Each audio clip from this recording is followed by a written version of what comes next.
ದೆಹಲಿ ಗಡಿ ಪಂಜಾಬ್ನ ದಲೇವಾಲ ಅವರು ಇವತ್ತಿಗೆ 44 ದಿನದ ಉಪವಾಸ ಸತ್ಯಾಗ್ರಹವನ್ನು ಮುಗಿಸಿದ್ದಾರೆ. ಕೇಂದ್ರ ಸರ್ಕಾರದ ರೈತ ವಿರೋಧಿ ಧೋರಣೆಯಿಂದ ಅವರ ಒಂದು ಪ್ರಾಣ ಭಾಳ ಸಂಕಷ್ಟದಲ್ಲಿದೆ. ಇಂಥ ಸಂದರ್ಭದಲ್ಲೂ ಕೂಡ ಕೇಂದ್ರ ಸರ್ಕಾರ ಗಂಭೀರವಾಗಿ ರೈತರ ಸಮಸ್ಯೆ ಬಗ್ಗೆ ಚಿಂತನೆ ಮಾಡ್ತಾಯಿಲ್ಲ ಅಂತೇಳಿ ದೇಶಾದ್ಯಂತ ಸಂಯುಕ್ತ ಕಿಸಾನ್ ಮೋರ್ಚಾ ಮತ್ತು ಕಿಸಾನ್ ಮಜ್ದೂರ್ ಮೋರ್ಚಾ ಸಂಘಟನೆ ವತಿಯಿಂದ ಕರೆ ನೀಡಿರುವಂಥ ಹಿನ್ನೆಲೆಯಲ್ಲಿ 13ನೇ ತಾರೀಕು ಕರ್ನಾಟಕ ರಾಜ್ಯ ರೈತ ಸಂಘಟನೆಗಳ ಒಕ್ಕೂಟ ಸಂಯುಕ್ತ ಕಿಸಾನ್ ಮೋರ್ಚಾ ವತಿಯಿಂದ ಕರ್ನಾಟಕ ರಾಜ್ಯದಲ್ಲೂ ಕೂಡ 13ನೇ ತಾರೀಕು ಎಲ್ಲ ತಾಲೂಕು ಜಿಲ್ಲಾ ಕೇಂದ್ರಗಳಲ್ಲಿ ರಾಜ್ಯದ ಎಲ್ಲ ತಾಲೂಕು ಜಿಲ್ಲಾ ಕೇಂದ್ರಗಳಲ್ಲಿ ಈ ದೇಶದ ಪ್ರಧಾನಮಂತ್ರಿ ಮೋದಿಯವರ ಮತ್ತು ಕೇಂದ್ರ ಕೃಷಿ ಮಂತ್ರಿ ಶಿವರಾಜ್ ಸಿಂಗ್ ಚೌಹಾಣ್ ಅವರ ಪ್ರತಿಕೃತಿಯನ್ನು ದಾನ ಮಾಡುವಂಥ ಚಳುವಳಿಯನ್ನು ಮಾಡಬೇಕು ಅಂತ ತೀರ್ಮಾನವನ್ನು ಮಾಡಿದ್ದೇವೆ. ಇದನ್ನು ಇಡೀ ರಾಜ್ಯದ ಎಲ್ಲ ರೈತ ಸಂಘಟನೆಗಳು ಮಾಡಬೇಕು, ರೈತರ ಒಂದು ಚಳುವಳಿಯನ್ನು ಬೆಂಬಲಿಸಬೇಕು ಅಂತ ನಾನು ಮನವಿಯನ್ನು ಮಾಡ್ತಾಯಿದ್ದೀನಿ.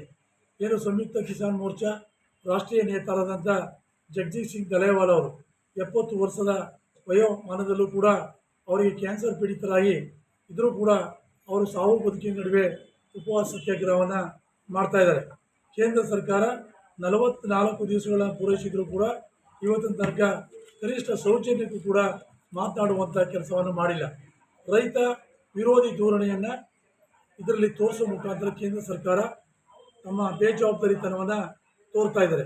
ಆ ಹಿನ್ನೆಲೆಯಲ್ಲಿ ನಾವು ಏನು ರೈತರು ಹೋರಾಟ ಮಾಡ್ತಾ ಇರ್ತಕ್ಕಂಥದ್ದು ದೇಶದ ರೈತರ ಕೃಷಿ ಉತ್ಪನ್ನಗಳಿಗೆ ಕನಿಷ್ಠ ಬೆಂಬಲ ಬೆಲೆ ಖಾತ್ರಿ ಕಾನೂನು ಜಾರಿಯಾಗಬೇಕು ಅಂತಕ್ಕಂಥ ವಿಚಾರವನ್ನು ಇಟ್ಕೊಂಡು ಹೋರಾಟ ಮಾಡ್ತಾ ಇದ್ದಾರೆ. ಈ ಒಂದು ವಿಚಾರದಲ್ಲಿ ಈಗಾಗಲೇ ಸಂಸದೀಯ ಮಂಡಳಿ 31 ಜನರ ಸಂಸತ್ ಸಮಿತಿಯ ಸದಸ್ಯರು ಈ ನವೆಂಬರ್ 18ನೇ ತಾರೀಕು ಕೇಂದ್ರ ಸರ್ಕಾರಕ್ಕೆ ವರದಿಯನ್ನು ಕೊಟ್ಟಿದ್ದಾರೆ. ಅದರಲ್ಲೂ ಕೂಡ MSP ಗ್ಯಾರಂಟಿ ಕಾನೂನು ಜಾರಿಯಾಗಬೇಕು, ರೈತರ ಬದುಕು ಉದ್ಧಾರ ಆಗಬೇಕಾರೆ ಅಂತೇಳಿ ವರದಿಯನ್ನು ಕೊಟ್ಟಿದ್ದಾರೆ. ಹಾಗೆಯೇ ಪ್ರಧಾನಿ ಮೋದಿಯವರು ಮುಖ್ಯಮಂತ್ರಿಯಾಗಿದ್ದಂಥ 2011ರಲ್ಲಿ ಮುಖ್ಯಮಂತ್ರಿಯಾಗಿದ್ದಂಥ ಸಂದರ್ಭದಲ್ಲಿ ಅವರೇ ಸಮಿತಿ ಅಧ್ಯಕ್ಷರಾಗಿ ಕೇಂದ್ರ ಸರ್ಕಾರಕ್ಕೆ ವರದಿಯನ್ನು ಕೊಟ್ಟಿದ್ದಾರೆ. ಅದರಲ್ಲಿ MSP ಗ್ಯಾರಂಟಿ ಖಾತರಿ ಕಾನೂನು ಆಗಬೇಕಾದದ್ದು ರೈತರಿಗೆ ಅವಶ್ಯಕವಾಗಿದೆ, ಇದನ್ನು ಜಾರಿ ಮಾಡಬೇಕು ಅಂತೇಳಿ ಮುಖ್ಯಮಂತ್ರಿಗಳಾಗಿ ವರದಿ ಕೊಟ್ಟಂಥ ಪ್ರಧಾನಿ ಮೋದಿ, ಇವತ್ತಿನ ಪ್ರಧಾನಿ ಮೋದಿಯವರು ಅದನ್ನು ಜಾರಿ ಮಾಡದೇ ನಿರ್ಲಕ್ಷ್ಯತನವನ್ನು ತೋರ್ತಾ ಇದ್ದಾರೆ. ಇದ್ರ ಜೊತೆಗೆ ಏನು ಸರ್ವೋಚ್ಚ ನ್ಯಾಯಾಲಯದ ಒಂದು ನ್ಯಾಯಾಧೀಶರು ಒಂದು ಸಮಿತಿಯನ್ನು ಮಾಡಿದರು. ಉಚ್ಚ ನ್ಯಾಯಾಲಯದ ನ್ಯಾಯಾಧೀಶರ ಅಧ್ಯಕ್ಷತೆಯಲ್ಲಿ ಕೃಷಿ ಪರಿಣಿತರ ಒಳಗೊಂಡಂತೆ ನವಾಬ್ ಸಿಂಗ್ ಒಬ್ಬ ನಿವೃತ್ತ ನ್ಯಾಯಾಧೀಶರ ಅಧ್ಯಕ್ಷತೆಯಲ್ಲಿ ಸಮಿತಿಯನ್ನು ಮಾಡಿದರು. ಆ ಸಮಿತಿ ಕೂಡ ಒಂದು ವರದಿಯನ್ನು ಕೊಟ್ಟಿದೆ ನವೆಂಬರ್ 28ನೇ ತಾರೀಕು. ಆ ವರದಿಯಲ್ಲಿ ಕೃಷಿ ಉತ್ಪನ್ನಗಳಿಗೆ ಕನಿಷ್ಠ ಬೆಂಬಲ ಬೆಲೆ ಖಾತ್ರಿ ಕಾನೂನು ಮಾಡ್ತಕ್ಕಂಥದ್ದು ಅತ್ಯವಶ್ಯಕವಿದೆ. ದೇಶಾದ್ಯಂತ ರೈತರ ಆತ್ಮಹತ್ಯೆಗಳು ನಡೀತಾ ಇದೆ. ಕೃಷಿಯಿಂದ ರೈತರು ವಲಸೆ ಹೋಗ್ತಾ ಇದ್ದಾರೆ. ಕೃಷಿ ಉಳಿಬೇಕಾದ್ರೆ ಈ ಕಾನೂನು ಅತ್ಯವಶ್ಯಕವಾಗಿ ಮಾಡಬೇಕು ಅನ್ನುವಂಥ ವರದಿಯನ್ನು ಕೊಟ್ಟಿದ್ದಾರೆ.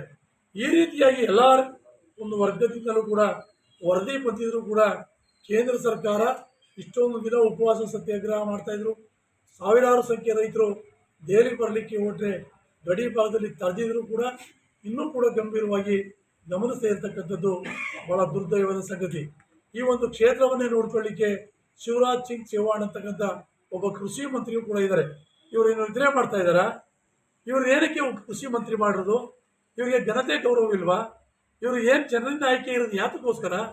ಇವರು ನೈತಿಕವಾಗಿ ಈ ಚಳುವಳಿಗಾರರ ಜೊತೆ ಮಾತಾಡ್ಲಿಕ್ಕೆ ಆಗಲ್ಲ ಅಂದರೆ ರಾಜೀನಾಮೆ ಕೊಟ್ಟು ಮನೇಲಿ ಹೋಗಿ ಮಲಿಕಡಿ. ಯಾಕೆ ರೈತರ ಹೆಸರಲ್ಲಿ ಆಡಳಿತ ಮಾಡ್ತಾಯಿದ್ದೀರಿ? ರೈತರಿಗೆ ಅವಮಾನ ಮಾಡ್ತಾಯಿದ್ದೀರಿ. ಇದು ಆ ಕೃಷಿ ಮಂತ್ರಿಗಳು ಹೇಳ್ತಕ್ಕಂಥ ಮಾತು ಅನ್ನುವಂಥ ಮಾತನ್ನು ಹೇಳ್ತಾ ಅವರ ಒಂದು ಪ್ರತಿಕೃತಿ, ಮೋದಿಯವರ ಪ್ರತಿಕೃತಿಯನ್ನು ಸುಡಿಯುವಂಥ ಕಾರ್ಯಕ್ರಮವನ್ನು 13ನೇ ತಾರೀಕು ರಾಜ್ಯವ್ಯಾಪಿ ಮಾಡ್ತೇವೆ. 14ನೇ ತಾರೀಕು 15ನೇ ತಾರೀಕು ಹಳ್ಳಿಗಳಲ್ಲಿ ಹೋಬಳಿ ಕೇಂದ್ರಗಳಲ್ಲಿ ಈ ಕಾರ್ಯಕ್ರಮವನ್ನು ಮುಂದುವರಿಸ್ತೇವೆ. 16ನೇ ತಾರೀಕು ರಾಜ್ಯ ಮಟ್ಟದ ಎಲ್ಲ ಸಂಘಟನೆಗಳ ಮುಖಂಡರು ಬೆಂಗಳೂರಲ್ಲಿ ಸಭೆ ಕರೆದು ಮತ್ತೆ ಯಾವ ರೀತಿ ಚಳುವಳಿಯನ್ನು ತೀರ್ಮಾನ ಮಾಡ್ತೀವಿ. ಅದಾದ ನಂತರ 26ನೇ ತಾರೀಕು ಇಡೀ ದೇಶಾದ್ಯಂತ ಟ್ರ್ಯಾಕ್ಟರ್ ರ್ಯಾಲಿಯನ್ನು ಮಾಡಲಿಕ್ಕೆ ಕರೆ ಕೊಟ್ಟಿದೆ. ಅದೇ ಹಿನ್ನೆಲೆಯಲ್ಲಿ ನಾವು ಕೂಡ ರಾಜ್ಯದ ಎಲ್ಲ ಜಿಲ್ಲಾ ತಾಲೂಕು ಕೇಂದ್ರಗಳಲ್ಲಿ ರೈತರು ಟ್ರ್ಯಾಕ್ಟರ್ ರ್ಯಾಲಿಯನ್ನು ಮಾಡಬೇಕು ಅಂತ ಈ ಒಂದು ಕರೆಯನ್ನು ಕೊಟ್ಟಿದ್ದೀವಿ ಅನ್ನುವಂಥ ಮಾತನ್ನು ಹೇಳಲಿಕ್ಕೆ ಬಯಸ್ತೇನೆ. ರೈತರು ಇವತ್ತಿನ ಹೋರಾಟದಲ್ಲಿ ಗೆಲ್ಲಬೇಕು. ದಲೇವಾಲ್ ಅವರ ಪ್ರಾಣಕ್ಕೆ ಏನಾದರೂ ಹೆಚ್ಚು ಕಡಿಮೆ ಆದರೆ ಅವರ ಪ್ರಾಣ